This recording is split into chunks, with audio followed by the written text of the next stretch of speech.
Manu, hola Roberto, ¿cómo están? Bienvenidos.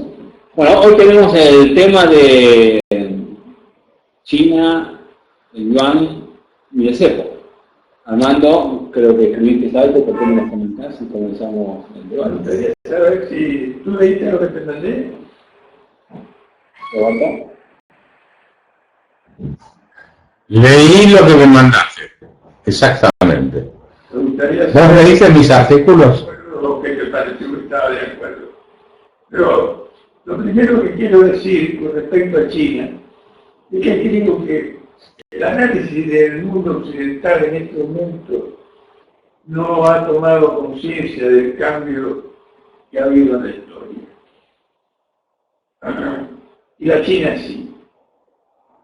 Hay una frase de Hume que dice: la riqueza de tu vecino no te perjudica.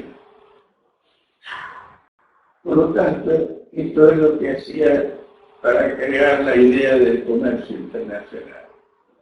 Que por supuesto estaba en contra de todo lo que había dicho Kant, todo lo que había dicho Rousseau, y Europa nunca vio eso, y por eso vivieron en guerra, que creían que la guerra era el momento histórico de la sociedad.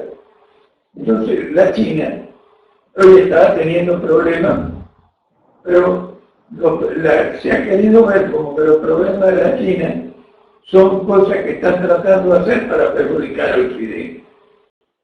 Cuando en la realidad todos los problemas que tiene el Occidente, sobre todo Europa, son producto del sistema que tiene.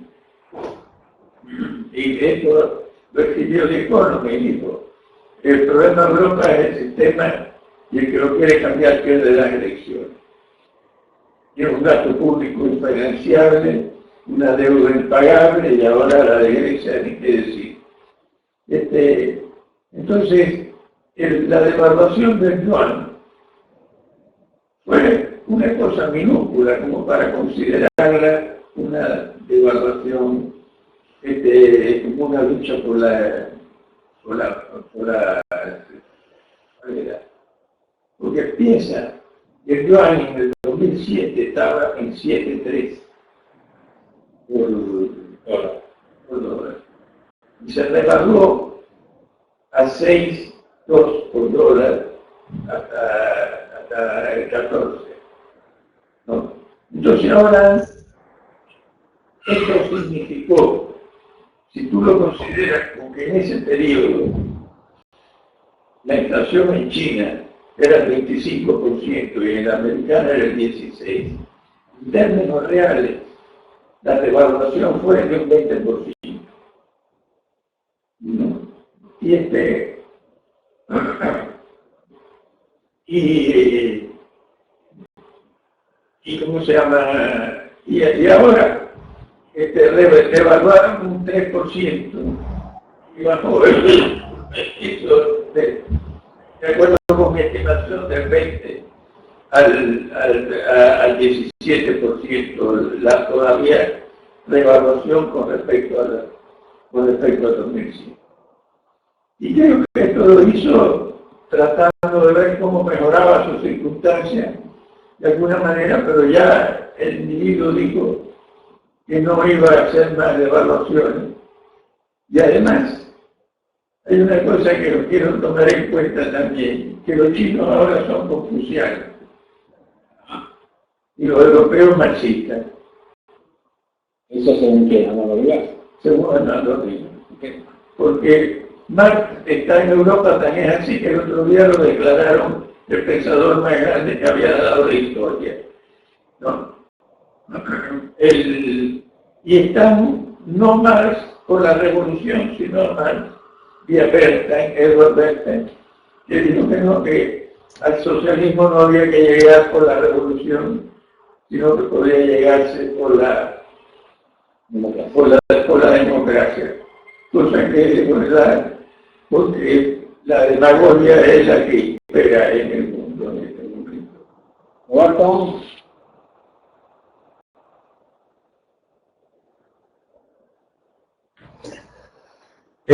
Sí, a ver, me parece que de alguna forma al principio hubo algún tembladerán en el mundo con el tema este de China, pero enseguida se corrigió. Yo no sé si los fundamentos chinos están tan complicados como para explicar este cimbronazo que hubo, creo que el lunes, si mal no recuerdo. Eso por un lado. Por otro lado, reconozcamos que la información que tenemos sobre la economía china no es muy confiable, es una especie de INDEC lo que hay de datos ahí adentro, ¿no? Es medio complicado saberlo, pero en todo caso, siendo China uno de los principales exportadores a Estados Unidos, no veo por qué va a querer entrar en una crisis económica grande, ¿no? O sea, ¿cuál sería el motivo por el cual China va a continuar con las devaluaciones permanentes y ya le está exportando cómodamente a Estados Unidos y a la Unión Europea, fundamentalmente a Estados Unidos? No sé si coincidís conmigo, Armando, en ese punto. Bueno, pero por supuesto, los chinos son los primeros que tienen interés en que la economía americana ande bien, y por eso son los que más le compran los votos a los americanos, ¿no? Y con respecto a Europa, Europa se ha beneficiado de la China. Ahora, si la China, por errores internos, que no sé cuáles pueden haber sido, ya no crece al 9%, sino a menos del 7%, es un problema que lo está afectando a la China. Si esto afecta a Europa, pero no se puede ver, porque esto es un proyecto de perjudicar a Europa. Pero ¿quién lo ve así?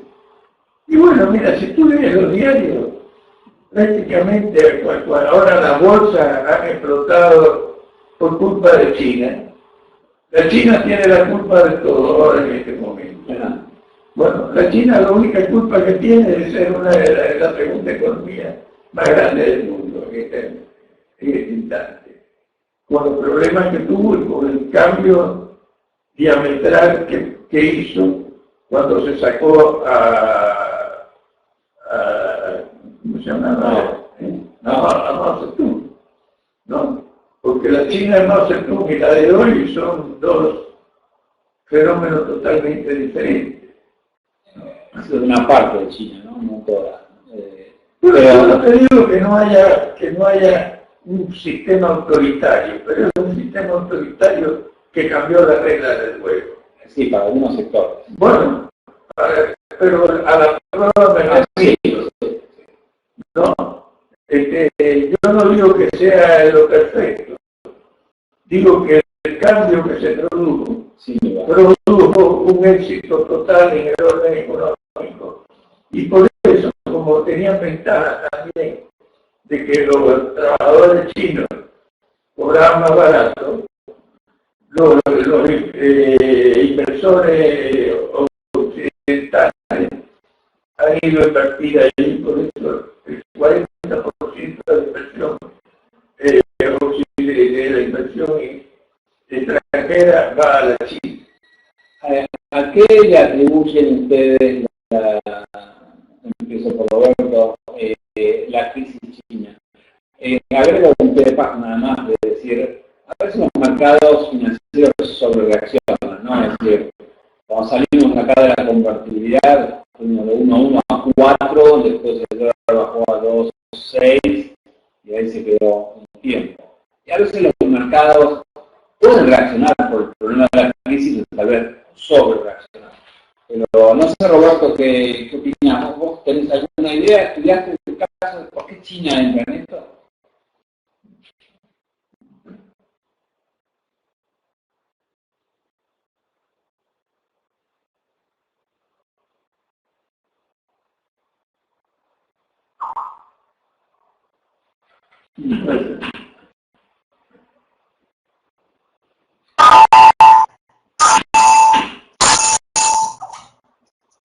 Hola, ¿me escuchás ahí, Roberto?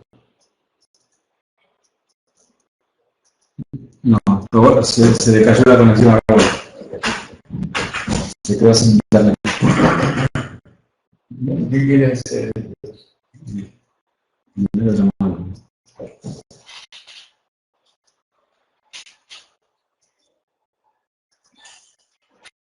Hola, ¿me escuchás ahí?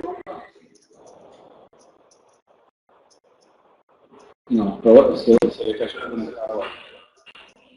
No, se quedó sin internet.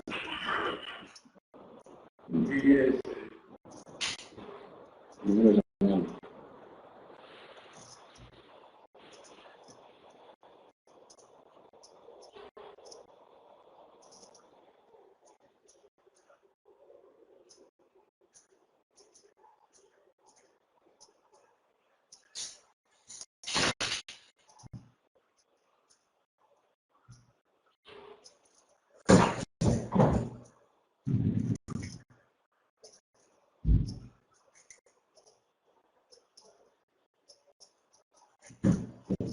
Hola, te caíste. Es que te caíste. Ok. Vale. Sí. ¿Me ves si me escuchás? ¿Me ves si me escuchás?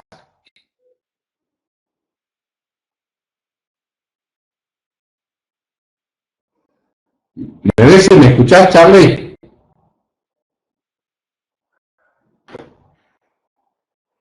Charlie, ¿me ves si me escuchás?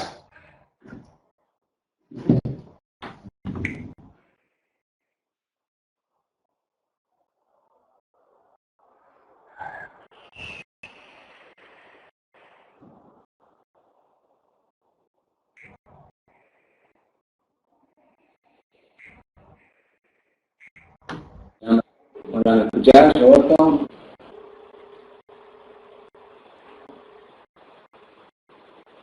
Roberto. Sí, te escucho. La pregunta era si habías Hola. si habías estudiado o visto o qué opinas de por qué la crisis en China. ¿Me escuchás? ¿Me escuchás?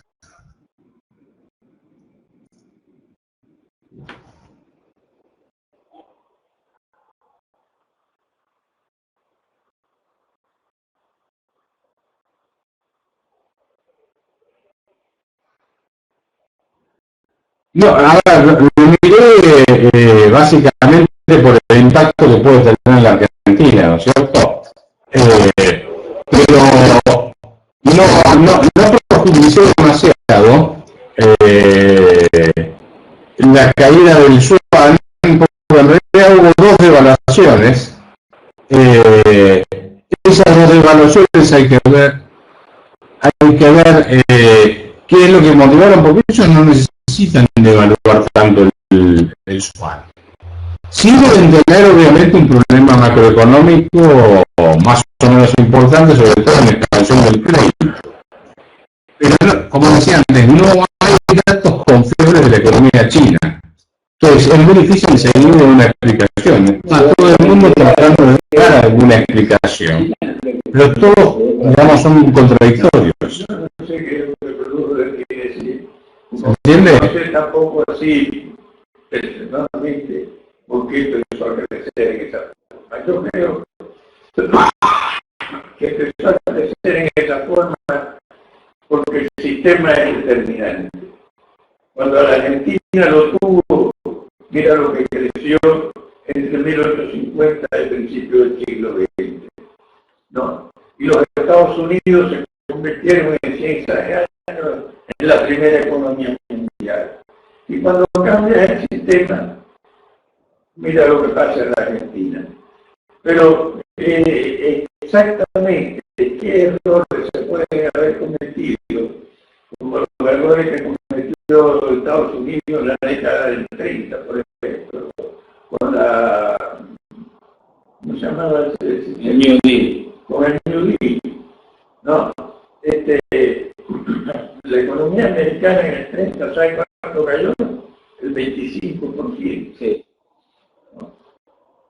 Así que yo no sé si han cometido algún error en el sistema financiero, o no lo conozco, pero que de todas maneras yo creo que caer de de crecer al 9% a crecer al 7%, no es una... Bueno, porque hay una cosa, es muy simple. Cuando tú, mientras más tecnología hay, más tú necesitas crear nueva tecnología. Cuando tú tienes tecnología y traes la tecnología de afuera, eso te da una capacidad para crecer mucho más rápido, ¿no? A ver, a mí me parece, no sé qué opinan, que hay un poco de engaño en esto, porque la economía china creciendo a esas tasas es que cuando uno parte de una base tan chica, tan pobre, vos producías un tractor, pasas a producir dos, no son nada, pero creciste un 100%. Sí, claro. Entonces, las tasas chinas me parecen estadísticamente engañosas porque parten de un nivel de pobreza muy bajo. Entonces, claro, tenés unos niveles de crecimiento altos que no es difícil. El engaño es si tú dices, no la tasa, sino cuál es el nivel de Producto Bruto. Y por alguna razón, hoy como que tiene 1.500 millones de habitantes, Sí. considera que es la segunda economía del mundo. En nivel absoluto, sí.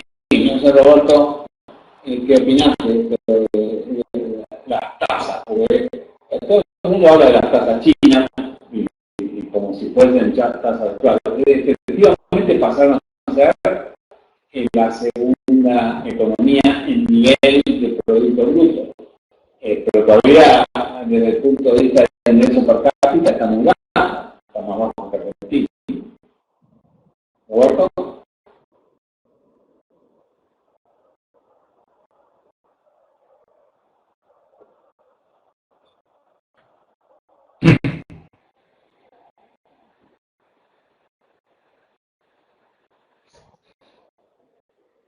Por eso, estoy de acuerdo. A ver, que crezcan el 10% no me dice nada porque todo depende, como decían antes, del nivel sobre el cual estás comparando, ¿sí? Pasar de 1 a 2, como decías antes, es el 100% y no me dice nada. El nivel absoluto, todos dicen que es la segunda economía del mundo. Puede ser, no lo sé. Se dice que en China por año salen 40 millones de personas de la pobreza, o sea, es como si toda una Argentina la trasladase de la pobreza a niveles de ingresos más altos y por eso la demanda de alimentos, en nuestro caso, para el caso de la soja, que requiere mandarles soja en forma de carne de cerdo. Pero además, la economía china, otro de los argumentos que había es, bueno, la economía china está produciendo tanta cosa industrial que demanda más cobre, acero, etcétera. En realidad es un desplazamiento, antes lo hacías en otro país y ahora lo haces en China. Así que yo no sé si es que aumentó tanto la demanda. ¿Se entiende lo que estoy planteando dudas respecto al tema de China? Me parece que en todo caso, perdón, redondeo, ¿no? En todo caso, me interesa más que puede llegar a pasar con la tasa de interés en Estados Unidos que lo que ocurra hoy con el tema de China. Me parece que es más una burbuja y un argumento que anda dando vueltas que en el fondo algo Sobre sólido. China, creo que es importante señalar que por suerte China ha tomado ese camino. Si le va mejor o peor es un problema de ellos. Sí. Pero no tomarlo como lo están tomando, como que es un proyecto para perjudicar al propio. No, pero esa debe ser la opinión de un periodista o dos en un día. No puedes hablar de la opinión de Europa o... Está en los diarios. Bueno, claro, el diario es la opinión de un tipo que estudió en el diario. Bueno, es distinto de que es la opinión de Europa, ¿no? Tú dices, pero no tiene otra forma de saber lo que se piensa. Sí, está bien, pero... O sea,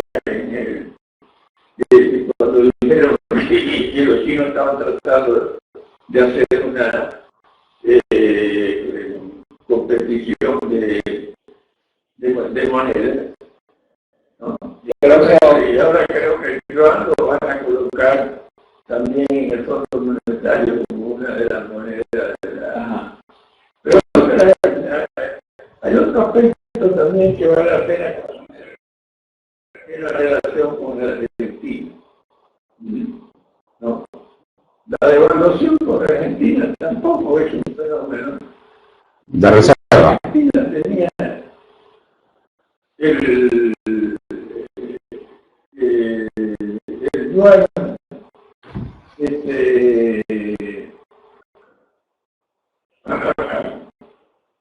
devaluado con respecto al precio. Y ahora está un 2%, mi estimación en julio es del 2%, ahora mi estimación es de que está en el 6% más o menos de lo que era. Lo estoy comparando con lo que era el peso por yuan en el año 2001. ¿No? Y también calculé toda la tasa de inflación diferencial que tiene para saber cuál es el tipo de cambio real, ¿no? Ahora, para que una moneda se devalúe es que el mercado que está presionando es tipo Argentina y podemos ir al cepo y el tipo de cambio o no te vas a devaluar. Mira, a la Argentina no le perjudica porque la Argentina prácticamente todo lo que vende a China está expresado en dólares. Sí. Entonces, si te dan un 7, o te dan 8, o te dan 5, y eso está en el mercado, te da lo mismo, chicha que limonada. ¿No? Sí, hombre, lo que digo es que para la Argentina el problema que tiene con China es que tiene un déficit que el año pasado y el año antepasado fueron de más de 5.000 millones de dólares. Y este año ya va por 1.900 millones de dólares. Pero lo que digo algo distinto, es para que el país, en este caso China, devalúe su moneda, es porque el mercado lo está presionando a devaluar. No, Sí, claro. que el gobierno devalúa, al menos que diga que están perdiendo reservas y dejan de vender, lo cual más o menos es exactamente lo mismo, el mercado presionó. O sea, algún desajuste macroeconómico que ignoro. Ellos tienen un mercado libre de yuan, Claro, eso. claro. No, ellos tienen un mercado libre de yuan. Ahora, yendo un poco al caso de Argentina, la presión sobre el tipo de cambio dólar aquí va a llevar tarde o temprano a una importante devaluación. ¿Están de acuerdo? No sé, Roberto, si querés comenzar.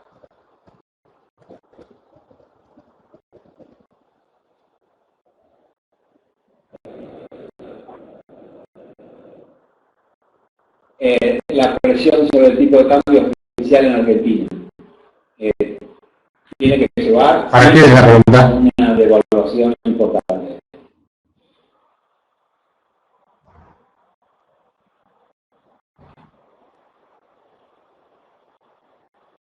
Para...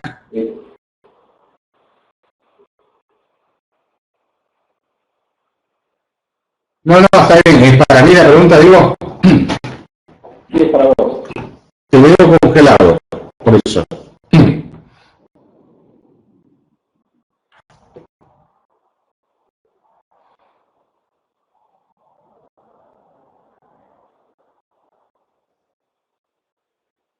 Bien. Yo entiendo que con este tipo de cambio quieto que usó el kirchnerismo, ya ni exportar soja puede prácticamente. Si te fijas, también viendo de dólares se están en el campo, están de nuevo en la ruta protestando porque la mayoría de los productores están en una situación complicada. No solo lo que serían las economías regionales, estoy hablando de los cítricos o del vino o de la manzana, etcétera, sino que hasta los productores de soja tienen problemas para tener rentabilidad con este dólar. Mi impresión, sabemos, voy a aclararlo igual para cualquiera que esté escuchando, no es que yo proponga que una devaluación soluciona los problemas de la economía real. Lo que sí creo es que están pisando artificialmente el tipo de cambio para ubicarlo por debajo del nivel que lo ubicaría el mercado.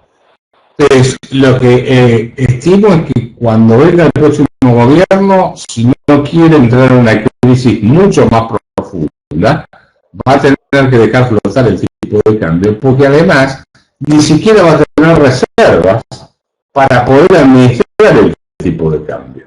¿Sí? O sea, no tiene un nivel de reservas del Banco Central propio como para ir manejando el tipo de cambio. Va a tener que dejarlo flotar.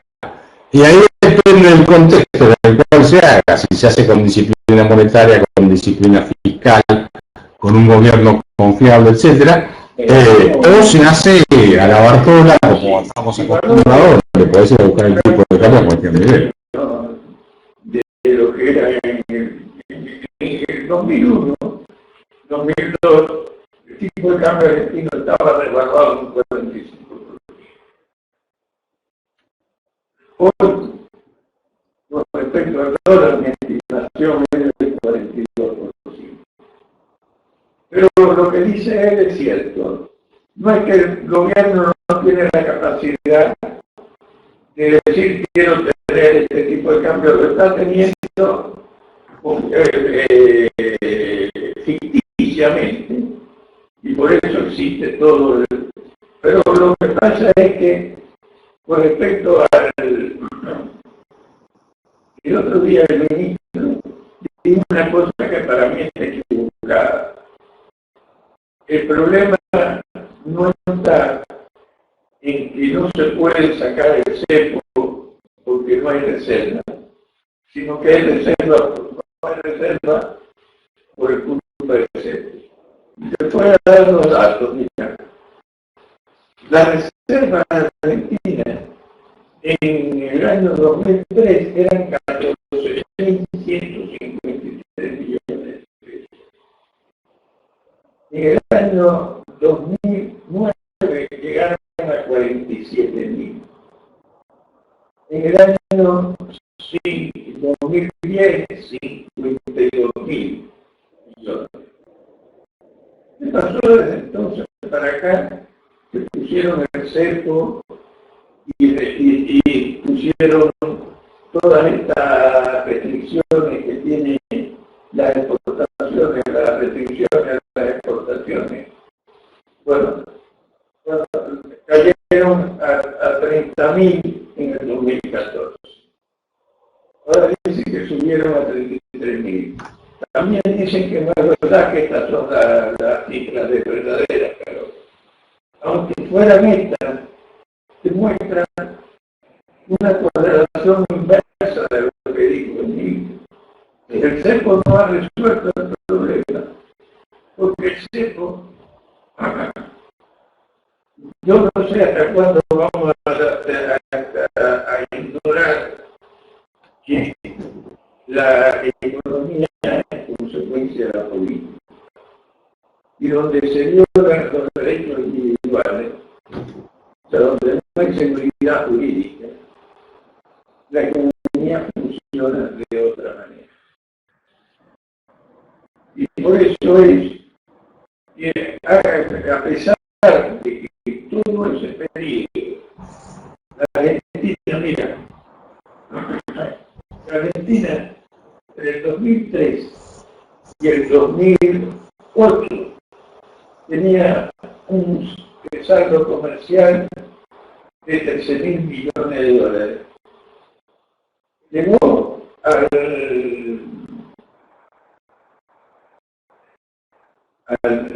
2009, al 2008 con 26.000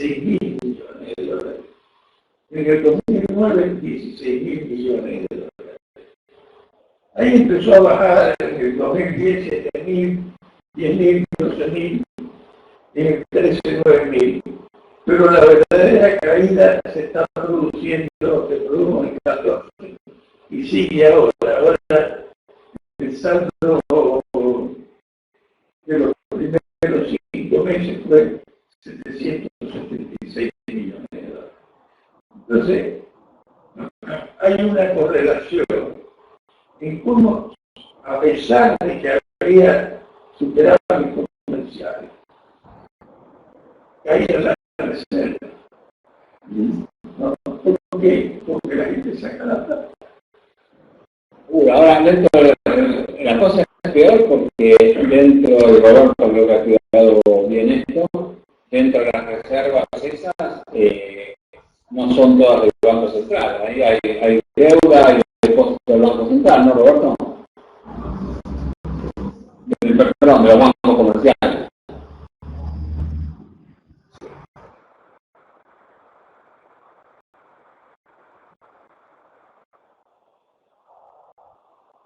Sí, dentro de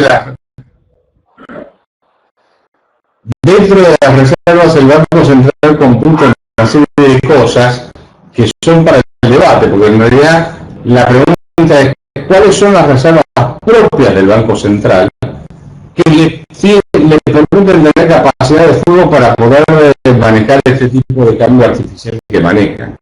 Y cuando en realidad las depuras bastante, las depuras, te diría que prácticamente está en una situación crítica el Banco Central. Más allá de que está con patrimonio neto negativo. En esto quiero decir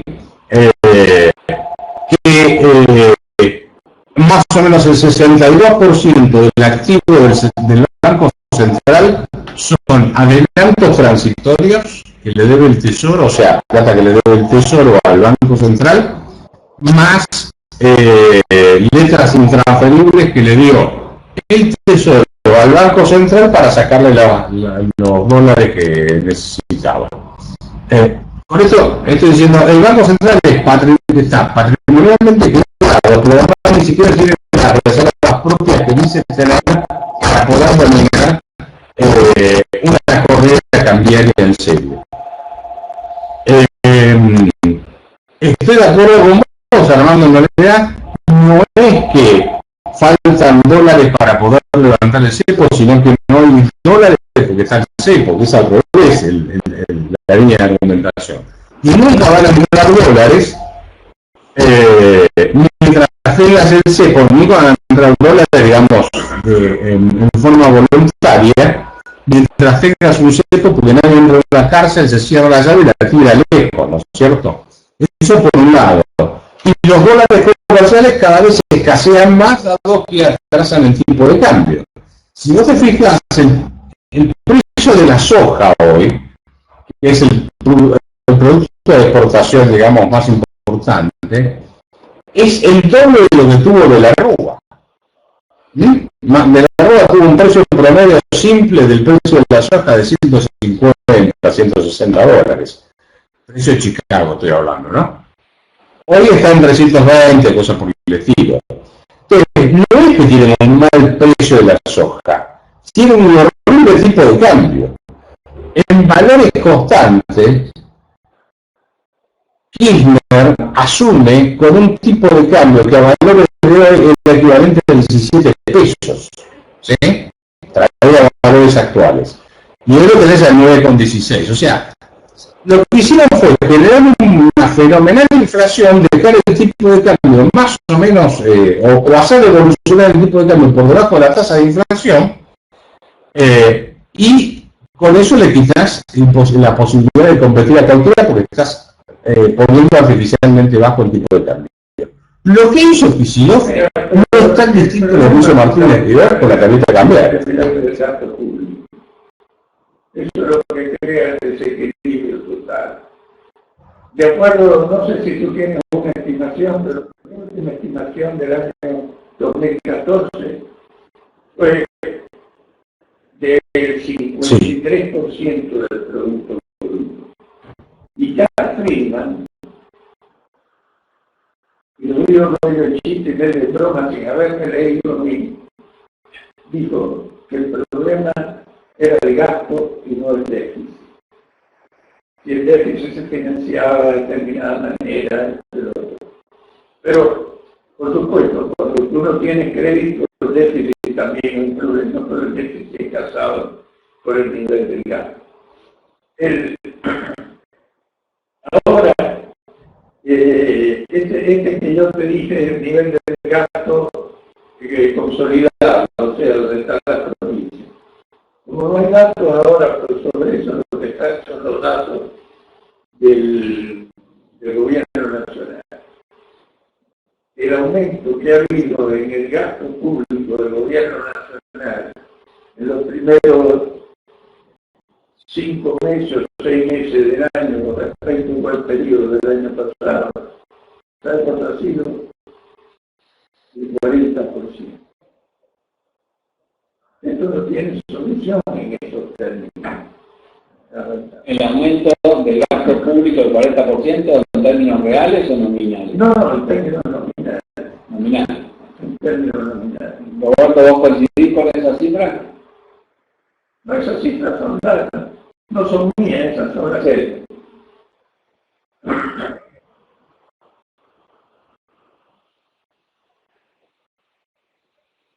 Sí, sí, hoy justamente terminé de...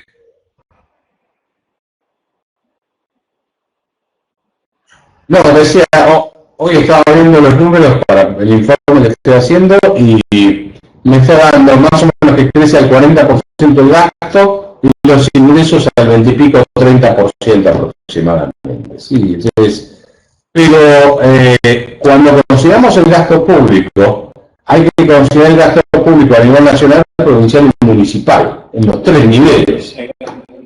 Ahí llegas al porcentaje que se llegaba armando. La pregunta es, ¿cómo corregirse ese problema? Yo hice una estimación propia de cuántos empleados hay. Hablando que también está el gasto municipal. ¿Cuántos programas te escuché? El gasto provincial. Bueno, sí, además. Que no está en el gasto provincial es más o menos, está en el 70% del gasto nacional. Históricamente, ¿no?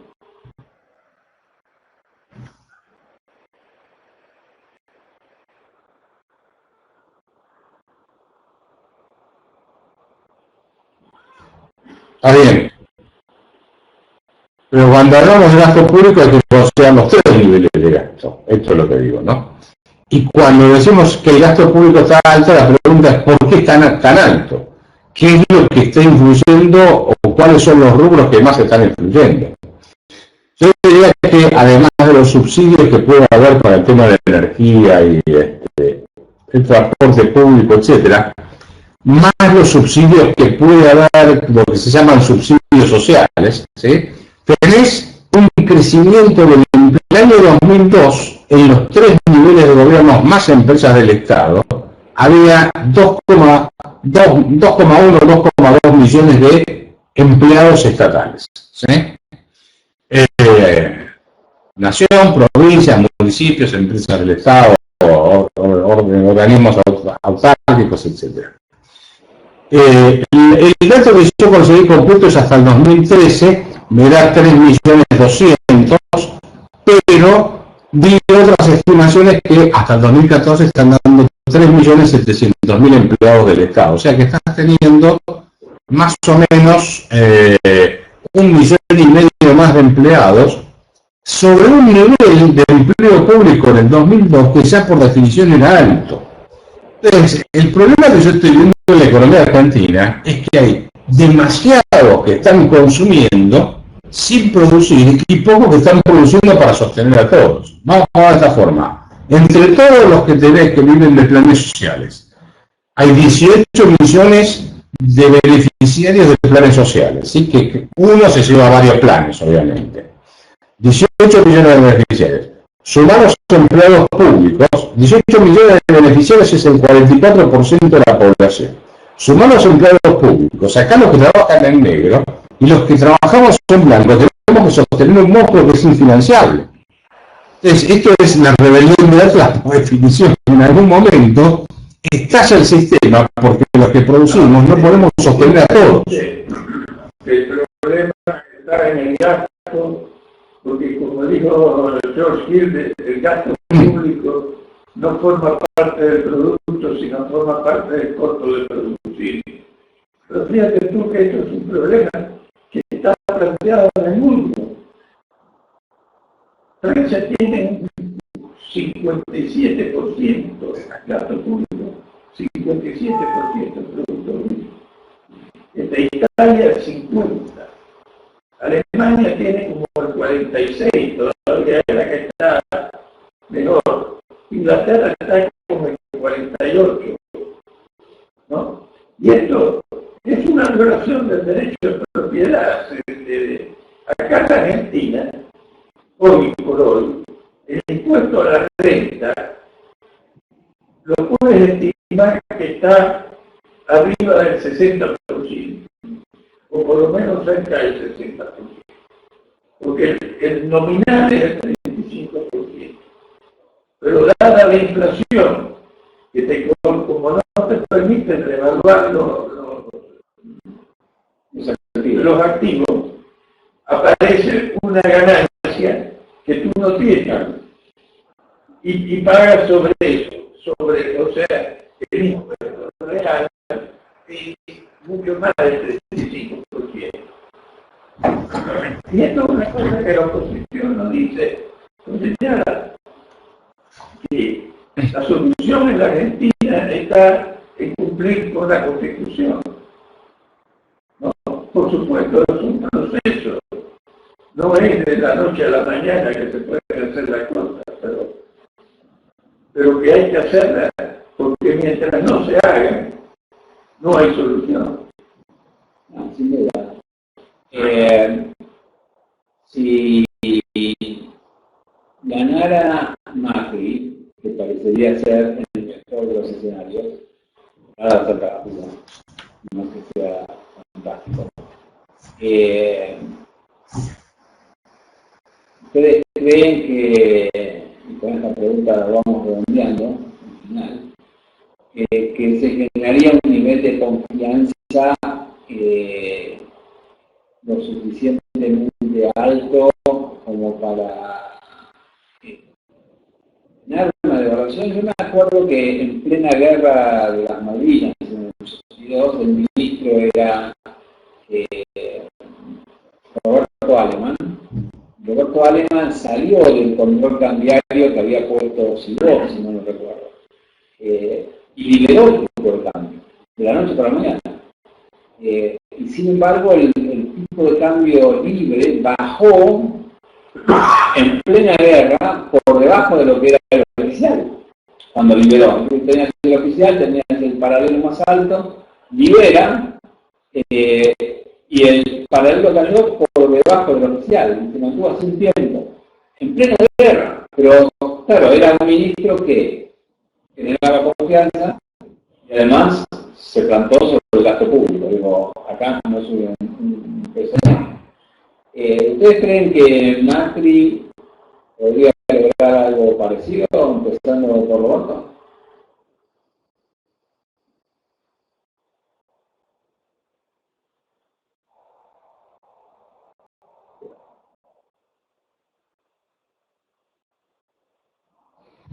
Primero, un comentario breve al comentario que hacía Armando sobre el gasto público a nivel mundial, ¿no?